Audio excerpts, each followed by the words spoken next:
A história de hoje é sobre uma venezuelana chamada Ângela, de apenas 16 anos, que foi vítima de feminicídio. E graças a ela, essa pauta se tornou muito importante ali na Venezuela, que era um país que costumava fazer meio que vista grossa em relação a esses casos. Mas antes disso, oi, eu sou a Mika, sejam bem-vindos de volta ao canal. Aqui eu falo de casos criminais, histórias bizarras e muito mistério. Então, se caiu aqui de paraquedas e não é inscrito, aperta no botão de se inscrever e ativa o sininho para não perder mais nada. Já deixa teu like também no começo do vídeo, porque é muito importante para a divulgação do vídeo e o crescimento do canal também. Assiste o vídeo até o final e comenta o que é que tu achou, porque é muito importante para o YouTube entender que tu tá assistindo e tá gostando do conteúdo. Agora, sem mais falação, vamos para o vídeo de hoje. Ângela Noelle Aguirre Iguare era uma adolescente de 16 anos, estudante do ensino médio na unidade educacional Adventista Maranata, em São Félix, estado Bolívar da Venezuela. Ângela era estudiosa, tinha amigos e gostava muito de estar com eles. No dia 23 de março de 2019, não foi diferente. Ângela saiu de casa, se despediu da família e seu destino era a comemoração de aniversário de um amigo chamado José Alberto. Ângela estava muito empolgada e a comemoração aconteceria no Clube Ítalo-Venezuelano de Porto Ordaz. E lá Ângela foi deixada pelo seu pai, Ângelo Daniel Aguirre. Isso foi por volta de 5 horas da tarde, o pai se despediu, abraçou a filha, deu um beijo em seu rosto e achava que logo mais ele retornaria para buscar a sua filha ou alguém a levaria em casa. Porém, o que ele não sabia que ali seria a última vez que ele veria a sua filha com vida. Pois de lá, Ângela partiu em um barco por volta de 6h30 da noite, com mais 7 pessoas. O destino era para a ilha Lateracaia, e nesse momento estava havendo proibições de partidas de barcos para aquela região. Porém, eles ignoraram todas e foram assim mesmo. Durante toda a confraternização, toda a festa, a mãe de Ângela, Yerlis Yaguare, ficava em comunicação constante com a filha. Porém, por volta de 8 horas da noite, Yerlis relatou que ela perdeu qualquer comunicação com Ângela. Apesar de tudo isso, Yerlis continuava tentando ligar para o celular da filha, mas não tinha nenhum retorno. Naturalmente, eles ficaram extremamente preocupados com aquela situação. Até que por volta de 2 horas da manhã, os pais de Ângela receberam uma ligação que nenhum pai quer receber. No telefonema do outro lado da linha estava o José Alberto Cedeno, o aniversariante que tinha convidado Ângela, e ele informava para os pais dela que em um determinado período, Ângela se desequilibrou e caiu do barco. Isso tinha acontecido em um momento que Ângela ficou sozinha, pois eles tinham saído para outro local do barco para buscar cerveja. Eles também contaram que até tentaram procurar por Ângela para poder ajudá-la e ela sim retornar para o barco, mas eles não conseguiram encontrá-la. Posteriormente, as 7 pessoas que estavam no barco, que eram 5 homens e 2 mulheres, prestaram depoimentos à polícia. E eles contaram a mesma coisa que Alberto contou para os pais de Ângela. Porém, eles tinham versões bastante conflitantes, pois em dados momentos, os depoimentos deles não pareciam ter tanta consistência e veracidade. Eles chegaram a dizer que no momento que Ângela caiu, ela estava com colete salva-vidas. E isso encheu o coração dos pais de Ângela de esperança, que apesar dela ter caído no rio, por ela estar de colete salva-vidas, eles acreditavam e se agarravam na esperança que ela poderia ter sido levada para a terra firme, alguém ter a encontrado e ela estar viva. Nesse meio tempo, para dificultar e diminuir ainda mais a visibilidade dos desaparecimentos de Ângela, aconteceu ali no país um apagão nacional. Porém, no dia 26 de março, aquelas esperanças cessaram.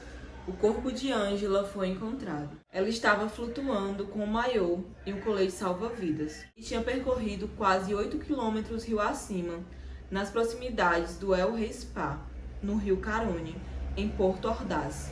E ela foi achada pela manhã. Em contrapartida, tudo aquilo que os jovens tinham dito, Ângela não parecia ter caído simplesmente do barco, pois ela apresentava claros sinais de violência. E nesse momento, a família de Ângela se depara ali com uma realidade assustadora, que não tinha sido uma fatalidade, um acidente, e sim que a sua filha Ângela tinha sido assassinada. A primeira autópsia realizada pelo Corpo de Investigações Científicas Criminais e Criminalísticas concluiu que ela teve trauma na cabeça e facial depois de ter sido atingida por um objeto contundente. também apontavam sinais de violência sexual ainda quando ela estava viva. Além de tudo, a perícia apontou que Ângela estava viva quando ela foi jogada ao rio. As 7 pessoas que estiveram com Ângela naquele 23 de março eram as seguintes: José Alberto Cedeno, de 18 anos, José Zorrilla, de 44 anos, Glauda Zorrilla, de 19 anos, Orlando Salazar, de 35 anos,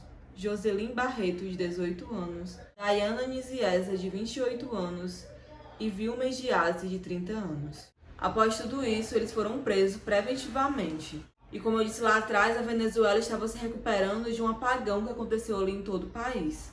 Mas nem por isso eles deixaram o caso de Ângela cair em esquecimento. Pois logo surgiu um movimento que foi denominado como Movimento Cidadão e movimentou ali todas as redes sociais do país, e assim o caso de Ângela viralizou e ganhou assim a visibilidade que ele precisava. Por conta desse movimento todo, eles conseguiram que o Corpo de Investigações Científicas, Penais e Criminais desse esclarecimento e pronunciamento nacional acerca do caso de Ângela. Eles também conseguiram que o diretor Douglas Rico viajasse pessoalmente de Caracas a Guiana para atender o caso, porque era uma tendência nacional. Porém, segundo os pais de Ângela, tentaram fraudar os laudos da perícia do caso dela. A promotora responsável, que foi apontada diretamente por tentar fraudar o caso, se chama Emily Hernandes. E ela tentou alterar os resultados da autópsia, fazendo um segundo protocolo sem autorização de ninguém. Felizmente, isso foi contestado pelos advogados, que, enquanto aguardavam o sepultamento no Ministério Público, conseguiram ouvir ela tentando convencer os pais de Ângela que nada do que eles ouviram realmente aconteceu com a filha deles. Enquanto isso, familiares de Ângela também se movimentaram e denunciaram manipulação de provas e processo falho. Então, com isso, uma segunda autópsia foi feita no dia 29 de março. E o laudo foi simplesmente bizarro. Nessa autópsia, ela dizia a seguinte coisa: tudo indica que foi uma questão de sexo consensual, que o afogamento foi acidental e que os golpes foram causados pela corrente do rio Carone. Claramente, essa autópsia se chocava com a primeira e levantou muitas suspeitas. Então, em decorrência do caráter contraditório das autópsias, especulava-se sobre os atos de corrupção no Ministério Público, uma vez que o Ministério Público tentava eliminar elementos que deixava claro que se tratava de um homicídio. Então, a partir daí, eles iniciaram a investigação para saber o que de fato estava acontecendo.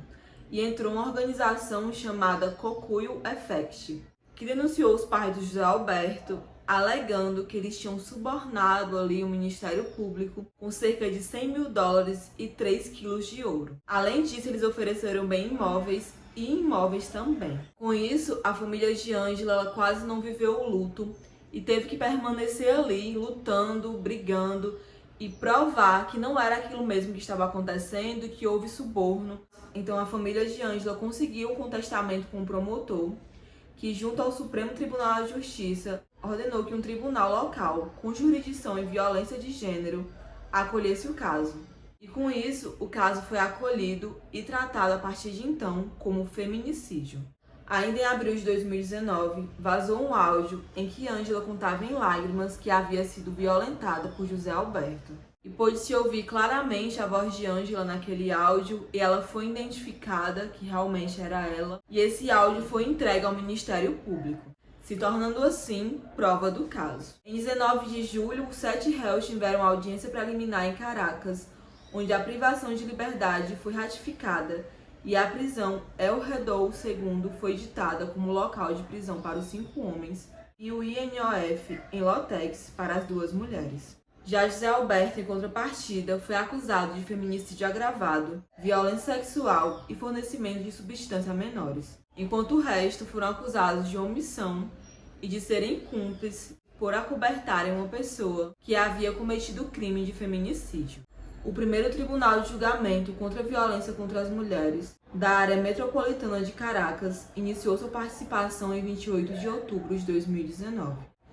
Depois que o caso foi transferido para a capital por decisão do Supremo Tribunal Federal para evitar irregularidades no processo. Por outro lado, os pais de Ângela afirmam categoricamente que durante todo o processo eles receberam coação, sendo ameaçados a todo momento por familiares dos acusados. O feminicídio de Ângela foi acolhido por mais de 70 organizações não governamentais, onde, por meio de comunicados, elas exigiam uma investigação imparcial e transparente.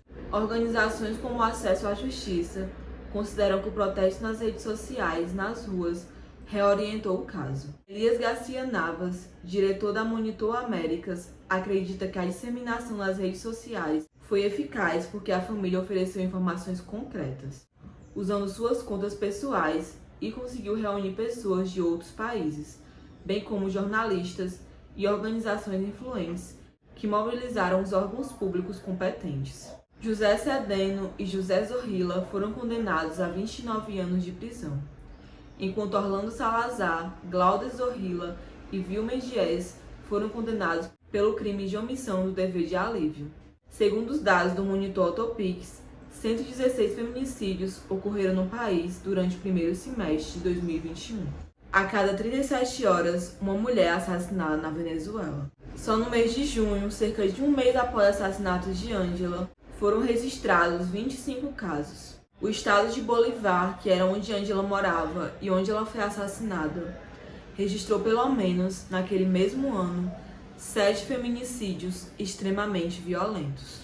Por sua vez, o Observatório Digital de Feminicídios do Centro Justiça e Paz especificou que dos feminicídios cometidos em junho daquele ano, 19,2% dos casos haviam históricos de ameaças e danos físicos. Isso é tudo, pessoal. Não esqueçam de comentar, deixar o like, compartilhar com um amigo. E até o próximo vídeo. Tchau!